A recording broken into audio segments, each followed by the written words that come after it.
आइए मित्रों, आप इस वीडियो में देखेंगे सुनेंगे प्रबोधनी अथवा देवउठी एकादशी का महात्मा।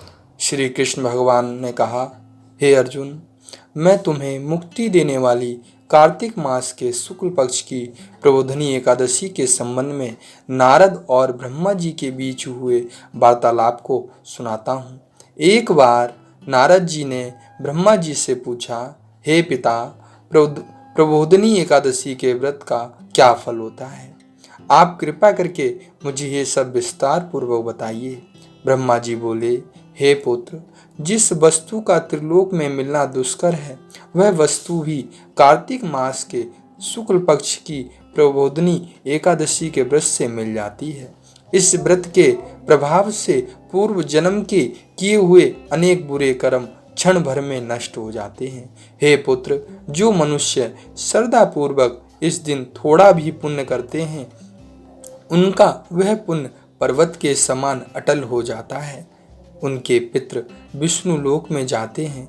ब्रह्महत्या आदि महान पाप भी प्रबोधनी एकादशी के दिन रात्रि को जागरण करने से नष्ट हो जाते हैं।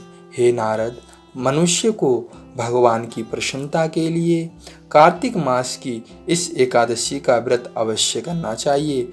जो मनुष्य इस एकादशी का व्रत को करते हैं, वह धनवान, योगी, तपस्वी तथा इंद्रियों को जीतने वाला होता है, क्योंकि एकादशी भगवान विष्णु को अत्यंत प्रिय है।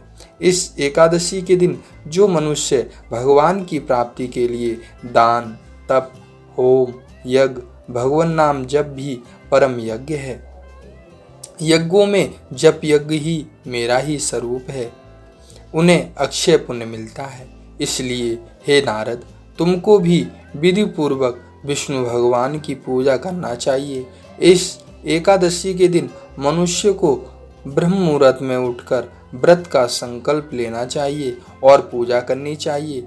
रात्रि को भगवान के समीप गीत, नृत्य तथा कीर्तन करते हुए रात्रि व्यतीत करनी चाहिए।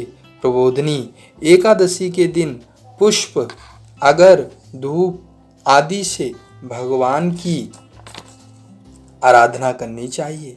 भगवान को अर्घ्य देना चाहिए। इसका फल तीर्थ और दान आदि से करोड़ गुना अधिक होता है। जो गुलाब के पुष्प से, बकुल और अशोक के फूलों से, सफेद और लाल कनेर के फूलों से, दुर्वा दल से, समी पत्र से, चंपक पुष्प से भगवान विष्णु की पूजा करते हैं, वे आवागमन के चक्कर से छूट जाते हैं। इस प्रकार रात्रि में भगवान की पूजा करके प्रातःकाल स्नान के पश्चात भगवान की प्रार्थना करते हुए गुरु की पूजा करनी चाहिए और सदाचारी व पवित्र ब्राह्मणों को दक्षिणा देकर अपने व्रत को छोड़ना चाहिए। जो मनुष्य चातुर्मास व्रत में किसी वस्तु को त्याग देते हैं, उन्हें इस दिन से पुनः ग्रहण कर लेनी चाहिए। जो मनुष्य प्रबोधनी एकादशी के दिन विधि पूर्वक व्रत करते हैं, उन्हें अनंत फल की प्राप्ति होती है और अंत में स्वर्ग को जाते हैं। श्री कृष्णाय अर्पणाय अस्तु।